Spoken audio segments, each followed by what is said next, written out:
Hello' everyone, নমস্কাৰ। মোৰ দ্বিতীয়টো মিনি ব্লগলৈ আপোনালোক সকলোকে স্বাগতম জনাইছোঁ। আৰু আজি চাওক, আহকচোন আমি আটাইকেইজনী লগ লাগি কি কৰিলোঁ। বনাব লৈছোঁ তিল গাহৰি। বৰ্তমান আমি গাহৰিটো অলপ বইল কৰি লৈছোঁ। তাৰপিছতে এইফালে আদা নহৰু আমাৰ খুন্দি আছে, প্ৰিয়ংকা এইফালে আদা নহৰু খুন্দি আছে। তাৰপিছতে এইফালে কেৰাহী পাতি থৈছোঁ। ইয়াতে আমি অলপ তিলটো অলপ গৰম কৰি ল'ম, ভাজি ল'ম। ভাজাৰ পাছত মিক্সিত দি ল'ম আৰু তিলখিনিতে ভাজিব লৈছোঁ। ভাজি অলপ ভজাৰ পাছত এয়া তিলটো মানে অলপ ধুই লোৱা হৈছিলে। ধুই মেলি মানে যিহেতু আজি বতৰটো বেয়া ন, অলপ ভালকৈ শুকুৱাই হ'ল। শুকুৱাই লৈ এতিয়া মানে কেৰাহীত আমি ভাজিম অলপ। তুমি কি কৰি আছা? তিল ভাজিছোঁ। আজি আমি তিল গাহৰি বনাওঁতে তিলখিনি ভাজি লৈছোঁ। তাৰপিছত নিশিতাবৰ ৰুমত গৈ মিক্সিত মাৰি আনি কৰি আছে, আমি চাওঁ বলক। কি কৰি আছা তোমালোকে? তুমি আদা নহৰু পিচি আছা? সেয়া নিশিতা বাই বিলাহী কাটি আছে।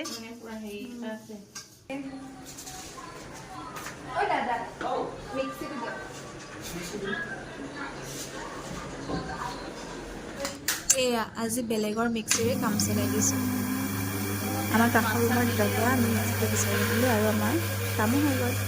এয়া তিলখিনি সেনেকৈ পিচি ল'লোঁ। তিলখিনি মিক্সিত দি ল'লোঁ ন।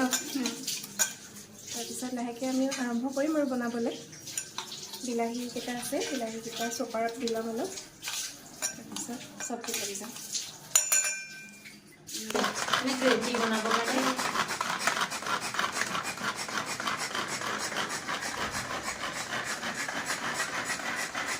কেনেকুৱা লৈছিলে ক'ব আনিছিলে? তেল দি ল'লোঁ এইফালে কেৰাহী গৰম হৈ গ'লে অলপ তেলটো গৰম হোৱাৰ পাছত পিঁয়াজটো দি দিম।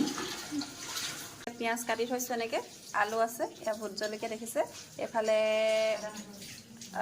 বিলাহী আৰু গাহৰি এইফালে ৰেডি হৈ আছে আৰু কেৰাহী গৰম হৈ আছে। এইফালে তিল আদা নহৰু, এইফালে পানী গৰম কৰিছোঁ।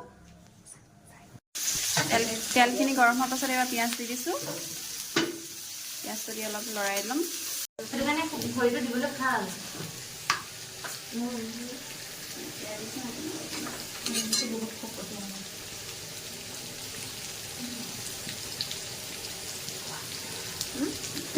নিমখটো দি আছোঁ, মাংস আছে যে আৰু অলপমান সৰহকৈ দি দিছোঁ এতিয়াই একেলগতে। আৰু পিছত নিদিওঁ মানে, লগতে দি দিছোঁ। মাংস আছে, তিল আছে দিবলৈ, আলু আছে। একেটা হালধিটো লগত আলু কাটি থোৱা আলুকেইটুকুৰাও দি দিলোঁ আৰু লগতে। তাৰপিছত আৰু বাকী থকা মাংসখিনিও দি দিম এতিয়া, লগতে সিজি যাব। আৰু তেলি মাংসকেইটুকুৰাৰ পৰা লগতে মানে তেলখিনি ওলাই যাব।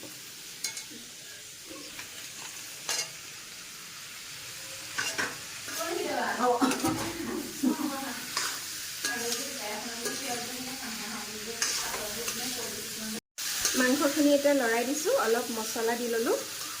ৰেড চিলি মছলা দিলোঁ, মানে কাশ্মীৰী মিৰ্চ দিলোঁ। তাৰপিছত জিৰা পাউডাৰ, ধনিয়া পাউডাৰ অলপ দি লৈছোঁ। অকণমান গৰম পানী দিলোঁ এতিয়া, যাতে মানে মাংসটো সৰু হৈ নাযায়। নহ'লে মানে কি হয় যে পানী যদি দি নাযায় তেতিয়া মাংসটো লাগি লাগি অলপ সৰু হৈ গুচি যায় তেলটো ওলাই ওলাই। অকণমান গৰম পানী দি যদি লৰাই থকা হয় ন, তেতিয়া তেলটোও লাহেকৈ বিৰিঙি যাব আৰু মাংসটো সৰু হৈ নাযায়। সেইখিনিতে আদা নহৰু অলপ দি লৈছোঁ। তাৰপিছত লৰাই দিব লাগিব। লৰাই অলপমান ঢাক মাৰি দিব লাগিব, যাতে অলপ মানে গাপ খাই আলুটো সিজি লয়।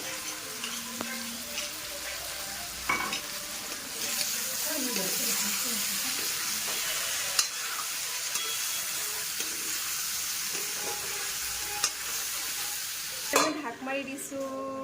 মাংস যদি বনাওঁ জ্বলা নহ'লে কেনেকুৱা লাগিব ন, সেইটো কাৰণে এতিয়া ভোট জলকীয়া এটা আনি পূৰা কাটি লৈছোঁ। হাত লগাবতো নোৱাৰি, চাকুখনেদি ধুনীয়াকৈ মিহি হোৱা নাই, তথাপিতো কাটিছোঁ আৰু কাটি দি দিম। কাৰ কি পুৰে পুৰিব আৰু।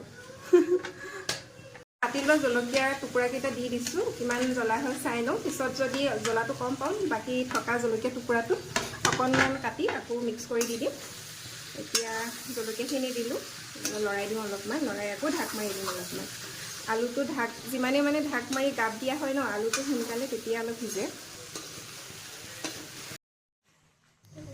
মাংস আৰু আলুখিনি ধুনীয়াকৈ সিজাৰ পাছত মিহি কৰি লোৱা তিলখিনি দি দিয়া হৈছে। আৰু এতিয়া লৰাই দিম ধুনীয়াকৈ।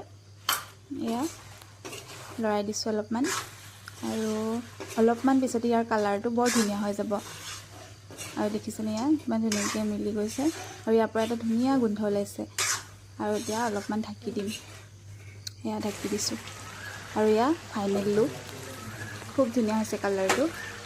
আৰু অলপমান পিছতে আমি খাব পাৰিম। তো আজিলৈ বাই, গুড নাইট। ভিডিঅ'টো যদি ভাল লাগিল সকলোৱে মোক ফ'ল' কৰি দিব।